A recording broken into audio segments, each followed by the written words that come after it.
Wow. Just wow.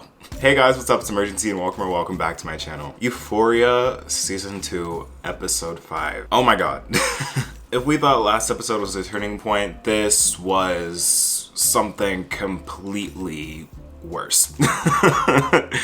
Things have literally not been worse for Euphoria plot-wise as far as like characters go, but this episode has to be one of the best episodes of Euphoria ever, and I'd even go as far to say like one of the best episodes in television in recent history. And I know it's a lot, but I will explain my reasoning for that and break down this episode as a whole in just a second. So let's talk about Euphoria Season 2, Episode 5. If you're new to the channel, we do weekly episode breakdowns of Euphoria Season 2 every single week. So make sure you're subscribed so you don't miss a single one, and turn on post notifications so that you never miss when I post. Also, while you're at it, leave a like on this video because that helps out a whole bunch, and follow me on my socials here at Imurgency for more content. I also want to plug really quick the new channel memberships. If you click the join button, that's down here or down here, which offer a bunch of different perks like using a growing list of custom emojis, having a special badge near your name, getting access to members only community posts, as well as like a Discord rank, and being the first to get comment replies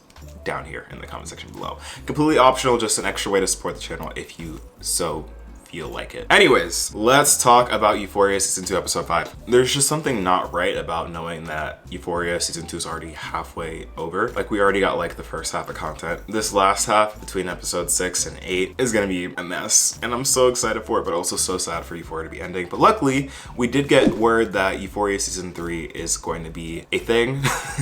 So hopefully by like 2023, we'll have a new season to talk about, because this series is just so good. In this episode specifically, this episode 100% was Rue's episode. And we started off very heavy. In the first 20 minutes of the episode, we see Rue find out that her suitcase full of substances is no longer in her room. What? And this is very bad news for multiple reasons. One, that means that her family now knows that she's no longer sober. And two, that means she just lost the suitcase filled with all of these substances that she owes to Laurie. You remember drug dealer Laurie? Yeah. So she goes into this spiral, and this whole scene of her fighting her family, breaking stuff, completely arguing, having these flip of emotions, being sad, being angry, being sorry, then being angry all over again. So chilling and so real, like Zendaya Coleman.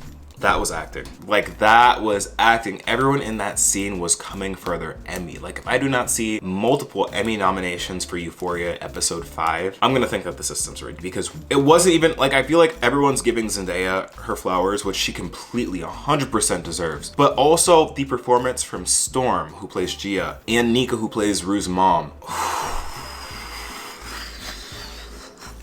That scene literally almost brought me to tears because it was so real. And the big twist at the end of that argument, when Jules popped out being like, I flushed it down the toilet. The embarrassment on Rue's face. Like, I wish y'all could have seen me when I was watching this episode, because I gasped. I was like, sis to her, because Jules and Elliot are just there in her living room. And this scene is really heartbreaking, because then you see her lash out on her friends for ratting her out. One thing that I really do love about Euphoria, and I feel like does get lost in TikTok comments a bunch, and again, I'm only saying this because I post Euphoria content on TikTok and I see what y'all be saying. This whole situation is not black and white. Like, it is very, like, there is no good and bad character. No one's completely 100% in the right and completely in the wrong in this scene, because while yes, some of the things that Rue says to Jules are warranted and Jules definitely needed to hear, the time, place, and delivery, Jules didn't deserve that. And then a lot of people going back and forth over whether Elliot should have said anything in the first place, whether Jules should have said anything in the first place, whether that was their place at all. Like, of course there's an argument like, no, that's like Rue and her family's business, but then there's also the side like, if Elliot and Jules really do care for Rue that much, especially Jules cares for Rue that much, it would make sense that she'd want to tell her family so that she can begin the steps to get better. There's just no completely right or wrong in this, and that is what I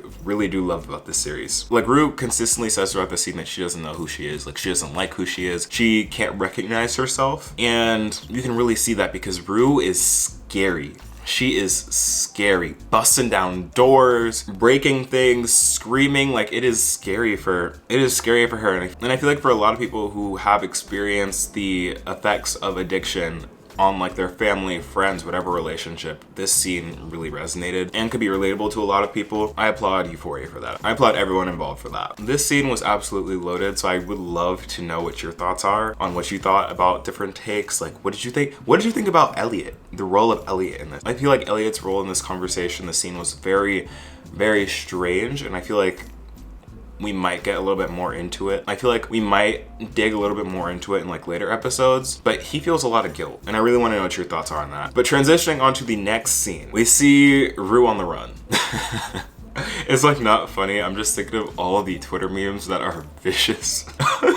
Like the second half of this episode just turned into Rue's Temple Run, Subway Surfer, Frogger even era. Just because Rue's mom and Gia are on the way to take Rue to rehab, and Rue busts out the car and starts running through the middle of the street. Mind you, not very fast. And that's like a theme for like the entire episode. Like Rue is running, but she's not running very fast. And she is just causing havoc anywhere and everywhere she's going, burning bridges left and right, destroying literally everything in her path. And you just really see the destruction and sort of death of her character, which I do think was symbolized in last week's episode with which y'all were mentioning, her playing the character in like Rue and Jules' sequence that always ends up dying. This is ultimately like the death of her character in the eyes of literally everyone that she's close to, because she literally goes to every single character in this episode and burns a bridge with them. She's breaking into houses, stealing jewelry, stealing money, breaking into people's backyards, breaking their tables, their cacti, their crashing weddings, endlessly juking cops. And my thing is,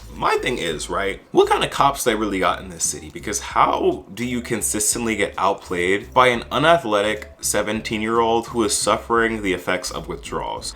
What is going on here? Like I said before, she's not running fast. She is not running fast at all. In fact, she's in pain. She's nauseous. She constantly has like, she's like holding her back like this because her legs are hurting. She's having a whole bunch of joint pain, and she's still outrunning, outplaying these cops. So what really is going on in this city? Like, no wonder things are the way they are. And with all this running and juking and escaping, Rue eventually finds herself at Cassie's house, and this is where the next big point of this episode takes place. Are y'all ready? Because I was not ready for this scene. I personally was not ready for this scene. I did say in my pre-show live, not an hour before this episode aired, that I wanted the Cassie and Matty drama to be aired out by this episode because I was kind of getting tired of like the mystery lasting the entire season, and we got that. We got that. Because everyone is like looking at Rue and judging Rue. Cassie's mom is just being a doll, like in her Jennifer Coolidge era, being like, oh, you look bad. You look real bad. And after like Rue steals from the Howard family, she gets confronted and they have this intervention. And they're talking about Rue's substance addiction, and Cassie's always the one to speak. So, and then Rue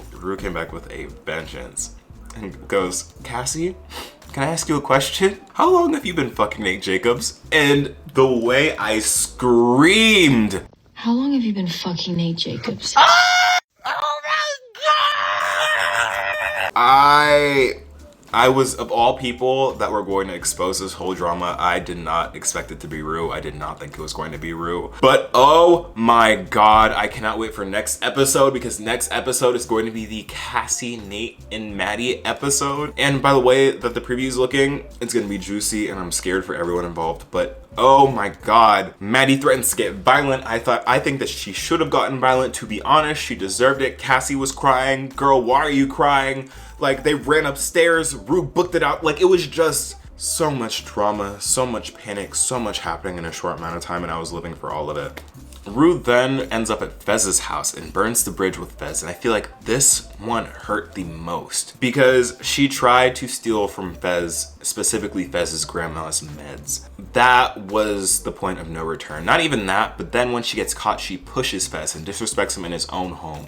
And this is when Fez has to draw the line and cut Rue off, basically. And my thing is, Fez is one of the most loyal friends to Rue and will never, ever turn his back on Rue. But in this instance, she's gone so far that he can't help her anymore. Like, he has to push her out. He has to push her away. And this is really big. This is huge. Because as we see it later in this episode, Fez is the only person who knows, or doesn't really know right now, but is involved with the things that go on later in this episode. And he is realistically the only person that could help her in that sense. No one else in the show could really help, because as we know, like if someone calls the police are not going to help because they can barely catch Rue when she's on the run. Like how are they going to catch her if and when? Well, I'll get into what will happen in the if and when in a bit. But in that situation, like Fez is the only person with the intel knowledge and connections to really do anything about it. And now Rue has burned that bridge too, so things are looking very scary for Rue. But let's get into that last bit, which I feel like is foreshadowing for sure. The scariest part of the episode, which I feel like is foreshadowing for things to come. Rue goes to Laurie, the drug lord Laurie. And this whole scene was very heartbreaking. If the other parts of the season weren't heartbreaking enough, this scene was scary. She says something. She really does. She says something that was chilling, and I don't think a lot of people really deeped it the first time they heard it. They may have glossed over it and been like, "Oh, that was weird to say." But like, she says to Rue, "It's a good thing you're a woman, because there's one thing that women can give when they don't have any other way of paying someone back, and that's their body." That wasn't just a passing quote. Like that wasn't just a passing thought. That wasn't just Laurie talking. Because Rue looks over in the corner while Laurie is speaking, and there is someone in the closet that's locked up. We don't know who. We don't know exactly who at all, actually, but someone is in that closet. Someone's locked up. Rue takes a bath. In that whole scene of like Rue getting in the bath and getting the morphine that Laurie gives her was cinematic genius, because they kept it on a single shot where everything that was going on was blurred in the background. The only thing in focus was the morphine. I'm sure all of the film nerds and film people are doing backflips over that scene because of the amount of messaging that was done with so little. But my God, Rue just took a next step into her addiction by doing injectables. I don't know what they're called. Doing needles. Like that was her first needle. That whole scene of like Laurie injecting it was also very like, oof, like I cringed. I had to look away for a little bit. But this also has some symbolism to it, because now Rue owes Laurie even more. Like this wasn't just like Laurie giving her drugs. Like this was an act of service that Rue is now going to need to repay. And when Rue wakes up, she finds out that she's locked in Laurie's room. She's locked in the apartment. And that's scary, because there's a new guy sitting on the couch, sleeping on the couch with a pew-pew. Luckily Rue's able to escape, but like if she didn't, I'm really afraid that she would have, or maybe will be, caught and kidnapped into, because that's what it's giving. That's really what it's giving. So really scared for Rue. I'm glad that she was able to make it home, but I feel like those ties are definitely going to follow her into the later episodes of this season. Maybe episode 7, I feel like, or maybe even into the finale. Like I said, this episode was a lot, and I just keep thinking of the toll this is taking on Rue's mom and sister, especially Gia. Gia does not deserve any of that trauma, and I hope they're able to resolve things in the end, but I'm concerned for everybody right now. I'm really concerned for everybody right now. Based on how things are looking for this next episode though, it's looking like a lot of change, a lot of breakups. Because in the preview, it looks like Kat and Ethan are finally gonna have a conversation about them. And of course, the Matty, Cassie, and Nate stuff will go down. I'm just also hoping that we maybe get some like Fexy content, because that's been gone for a while. And I'm not sure if they're like still doing that, or like if not, but like I'd like to know. I'd like to see it. But yeah, that's gonna do it for this episode breakdown, y'all. Thank you so much for watching. Again, if you are new to the channel, then hit that subscribe button. We are so close to 100K. We are literally almost there, so make sure you hit that subscribe button and leave a like on this video to help out a bunch. For more content, you can follow me on my socials here at Imurgency, as well as checking out my new YouTube membership if you feel so inclined. But other than that, y'all, thank you so much for watching. I've been Imurgency, and I'll see you in the next video. Peace.